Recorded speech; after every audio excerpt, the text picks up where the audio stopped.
பாதுகாத்தாரு. அதே போல பார்த்தீங்கன்னா அநேக பிரச்சனைகள் மத்தியிலும் எங்களுக்கு வந்து ஒரு சமாதானத்தை வழிநடத்திருக்காரு. அதே போல வந்து அநேக பாடுகள், பிரச்சனைகள், கஷ்டங்கள் அனைத்திலையும் வந்து அவர் எங்கள் பங்காளியாக வைத்து எங்களோடு கூட இருந்து எங்களை வழிநடத்திருக்காரு.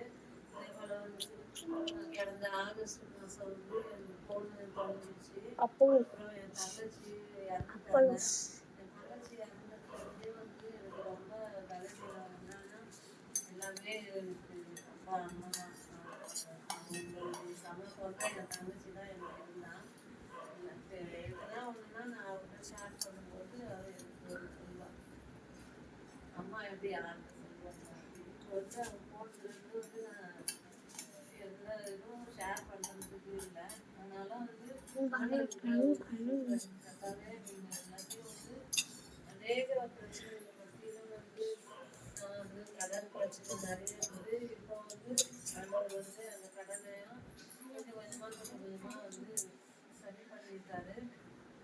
அதே போல் பார்த்தீங்கன்னா வேலையிலையும் வந்து எனக்கு அடிக்கடி கால் வலி வரும். நாய் கடிச்சதுக்கு அப்புறமா எனக்கு ரொம்ப பலவீனம். கால் வலி அடிக்கடி கால் வலி அந்த கடிச்ச இடத்துல ஊசி போட்டும் அந்த இடத்துல வந்து வலி இருந்தே இருக்குது எனக்கு.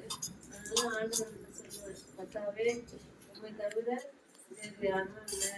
அதனால வந்து நீங்கள் தான் எல்லாமே எனக்கு பலத்தை கொடுத்தாலும் பலவீனத்தை கொடுத்தாலும் நீங்கள் தான் அப்படின்னு சொல்லி நான் வந்து கொடுப்பேன். பார்த்தீங்கன்னா போன வெள்ளிக்கிழமை அன்னைக்கு நான் பாஸ்டருக்கு வந்து ப்ரேயர் பண்ணேன். ஏசப்பா இந்த ஆண்டு முழுவதுமாகவே எங்களை கண்மணிகள் பாதுகாத்தீங்க. ஆனால் வந்து ப்ரேயர் வைக்கிறதுக்கு தடையாக இருக்குது எனக்கு.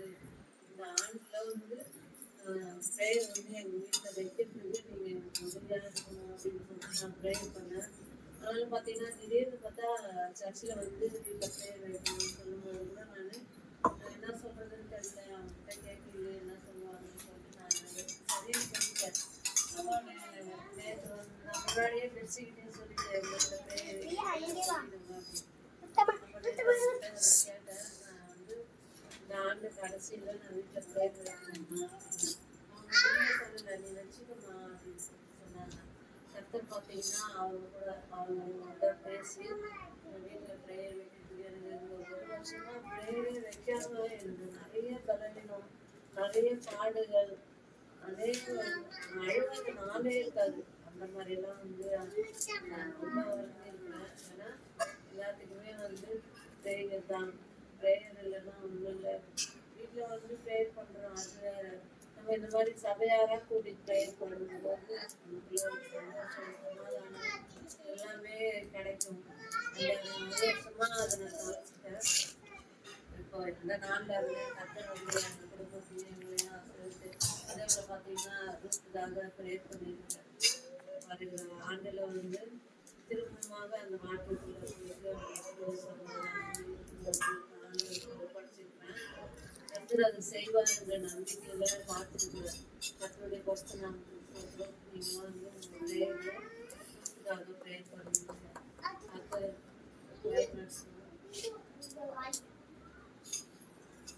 கர்த்தருடைய கொஸ்டின் நாங்கள் சொல்கிறோம்.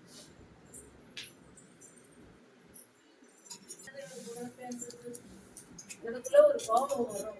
அப்போ வந்து ஆண்டவருக்கு நான் சொல்றாரு, பொறுமை எவ்வளோ பொறுக்கணுமோ அவ்வளோ நல்லதுன்னு எனக்கும் தெரியும். ஆனாலும் எனக்கு வந்து என்னையும் மீறி ஒரு கோபம், நம்ம பொண்ணுடைய வாழ்க்கை இப்படி ஆயிடுச்சு அப்படின்னு சொல்லிட்டு. அப்போ நான் ஒரு வாட்டி கடையில தான் நான் உட்காந்து அழுதுன்னு ப்ரேயர் பண்ணிட்டு இருக்கேன். அப்போ ஒரு கஸ்டமர் சொன்னாங்க, ஏமாளோட எல்லா பிரச்சனையும் வந்து ஏசப்பா இருக்கிறாரு, அவர்கிட்ட ஒப்படைக்கணும், மனுஷங்களெல்லாம் சொல்லக்கூடாது அப்படின்னு. சரி என்னால் முடியல, ஏதோ ஒரு பாரம் எனக்குள்ள இருக்கு, அதை நான் எப்படி சொல்றதுன்னு தெரியல. அதனால என்னையும் மீறி அழ வந்து அதனால நான் யாருக்கும் சொல்லவும் முடியல அப்படின்னு சொல்லும்போது அவரும் கிறிஸ்டின் தான். அப்போ அவங்க சொன்னாங்க, எல்லா பாரத்துக்கும் காரணகர்த்தவன் வந்து கர்த்தர் தான், அவர் எல்லாமே நிறைவேற்றுவாரு, நீங்க அவர் முழுசா நம்புங்க அப்படின்னு. அப்போ வந்து எனக்கு சந்தோஷம் என்னன்னா நான் இந்த கஸ்டமருக்கு தான் எல்லாமே ஷேர் பண்ணுவேன். அவங்க கூட நல்லா பேசுவேன்.